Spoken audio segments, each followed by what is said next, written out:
Bismillahirrahmanirrahim. Assalamualaikum anak-anak. Masih semangat kan? Baik, kita akan melanjutkan pembelajaran tema 4, subtema 2, pembelajaran 3. Pada pembelajaran 2 yang lalu, kita telah belajar tentang makna simbol Pancasila, tentang sila kemanusiaan yang adil dan beradab atau sila kedua. Hubungannya dengan simbol sila yang kedua tersebut. Nah, sekarang kita akan melanjutkan pembelajaran selanjutnya ya, yaitu tentang pembelajaran 3. Sebelumnya, seperti biasa, Bapak ingatkan untuk menjaga pola hidup sehat dalam rangka memutus mata rantai penyebaran COVID-19. Di antaranya dengan melakukan 3M. Yang pertama, memakai masker, kemudian mencuci tangan dengan sabun dan memakai air yang mengalir. Selanjutnya, menjaga jarak. Jaga jarak dengan orang-orang di sekitar kita. Baik, selanjutnya kita lanjut saja kepada materi ya.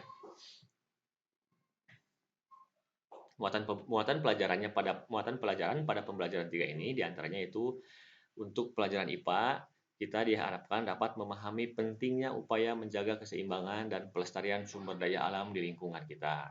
Dan bahasa Indonesia, kita diharapkan dapat membangun pendapat atau opini pribadi tentang isi buku atau cerita yang akan kita sajikan nanti. Diharapkan siswa-siswa kelas 4 ini mampu mengidentifikasi upaya-upaya yang dilakukan dalam menjaga keseimbangan dan pelestarian sumber daya alam. Nah, selanjutnya dalam kegiatan mengamati ini, mari kita buka buku pelajaran Kurtilasnya.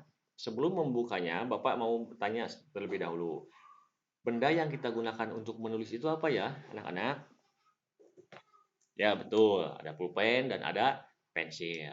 Nah, kalau kita amati, pensil itu bentuknya atau bahan yang dibuatnya itu kan terbuat dari apa? Coba ada yang tahu anak-anak?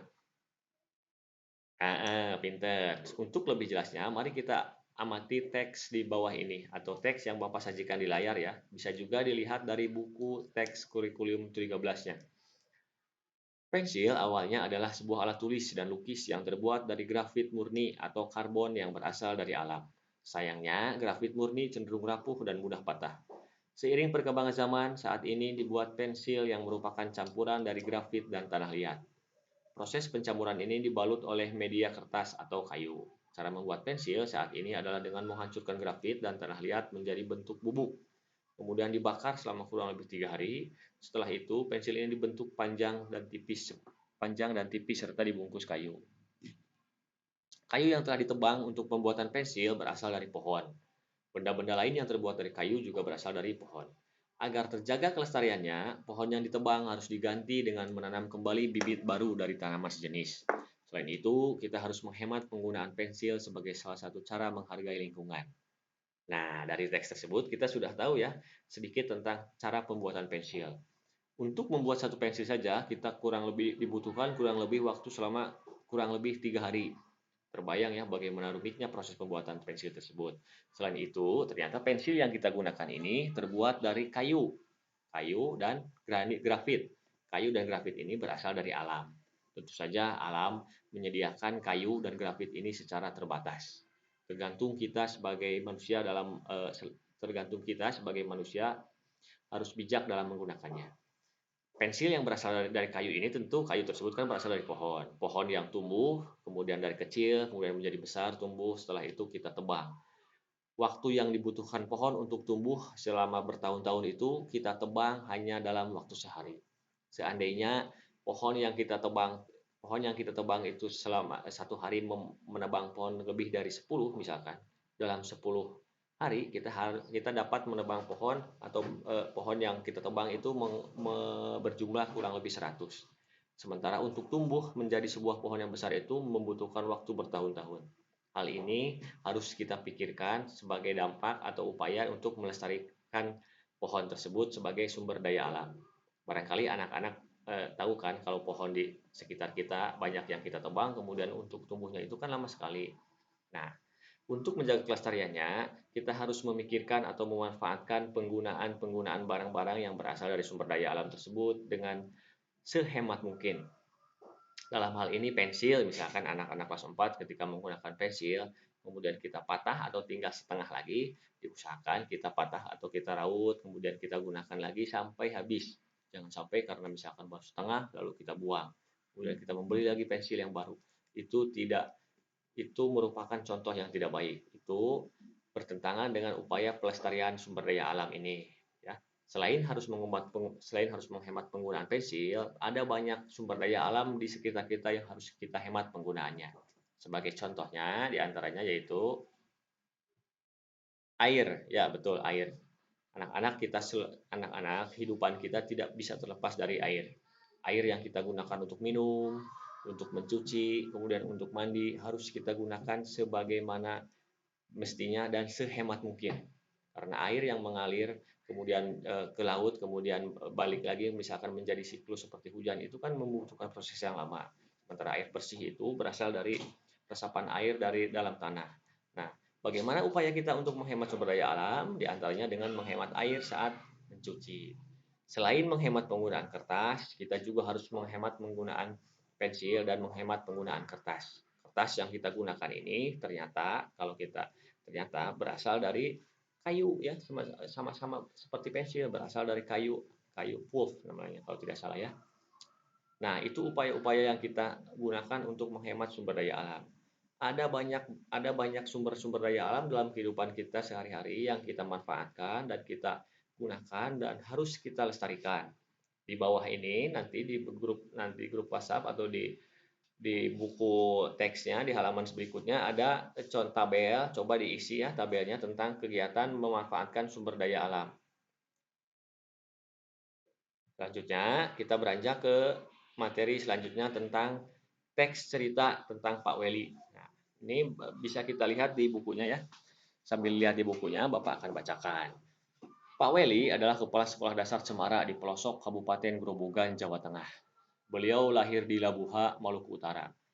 Di sekolah ini muridnya juga berasal dari berbagai daerah.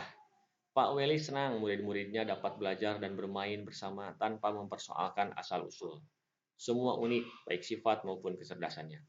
Sudin adalah penduduk asli Grobogan. Ia seorang anak yang suka membaca, percaya diri, dan pandai berpidato. Pak Weli ingin Sudin memperoleh pengalaman berharga melalui lomba pidato yang sebentar lagi akan diadakan di tingkat nasional. Sambil berpikir bagaimana memperoleh dana, Pak Weli mendaftarkan Sudin sebagai peserta lomba. Ia melatih Sudin setiap hari, semakin dekat ke hari lomba, Pak Weli risau. Andai saja gajinya cukup untuk mendanai Sudin ke kota, pikirnya. Hingga suatu sore terlintas ide di benaknya. Dipandangnya kebun pisang di belakang sekolah, hampir semua pohon sudah berbuah dan siap panen. Esok paginya ia mengumpulkan guru, penjaga sekolah, serta murid kelas 4, 5, dan 6. Mereka bergotong royong memanen pisang. Kemudian pada hari Senin pagi, ia mengundang pejabat setempat untuk hadir pada upacara bendera. Bapak Lurah, Kepala Dinas Pendidikan, serta Ketua RW dan Ketua RT dimintanya datang. Apa yang direncanakan Pak Weli? Rupanya Pak Weli ingin menyelenggarakan lelang pisang di sekolah. Murid di kelas 4, 5, dan 6 sudah dilatihnya untuk menjadi petugas lelang. Siapa calon pembelinya? Para bapak dan ibu pejabat daerah yang diundangnya. Sebelum lelang dimulai, ia sampaikan bahwa dana hasil lelang akan digunakan untuk mengirim Sudin mengikuti lomba pidato di kota. Para pejabat kagum dan terharu menyaksikan usaha Pak Weli, sang kepala sekolah dari timur negeri. Tekad serta usaha mendukung kemajuan muridnya sungguh menyentuh hati. Dalam sekejap, pisang habis dilelang, dana yang terkumpul lebih dari cukup untuk memberangkatkan Sudin. Nah, dari teks ini ada kaitannya dengan usaha untuk menjaga kelestarian alam tersebut ya anak-anak. Sebagaimana kita tahu tadi pohon pisang yang ditanam, kemudian ketika pisangnya berbuah, kemudian kita tebang, nanti kan akan muncul lagi tunas yang baru. Nah, seperti itu untuk menjaga kelestarian sumber daya alam. Selain itu, Pak Weli sebagai seorang guru juga sangat memperhatikan atau sangat mengamalkan sikap sila yang kedua, itu sila kemanusiaan yang adil dan beradab. Hal ini kita lihat pada paragraf pertama ya. Beliau tidak membeda-bedakan asal-usul peserta didik, semuanya sama sebagai murid-muridnya. Semuanya unik, baik sifat maupun kecerdasannya. Seperti itu ya anak-anak.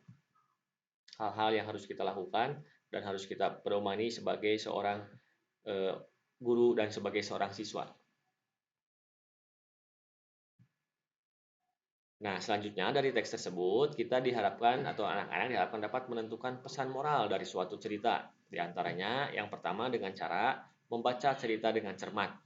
Seperti yang Bapak bacakan tadi, tentu di dalamnya ada terkandung nasihat, saran, dan anjuran atau pesan dari cerita tersebut. Supaya kita dapat mencermati pesan moral dalam cerita tersebut, kita harus membaca cerita dengan cermat, dengan teliti ya. Kemudian, selain itu, mencari peristiwa dan kalimat yang mengandung saran, nasihat, pesan, atau anjuran.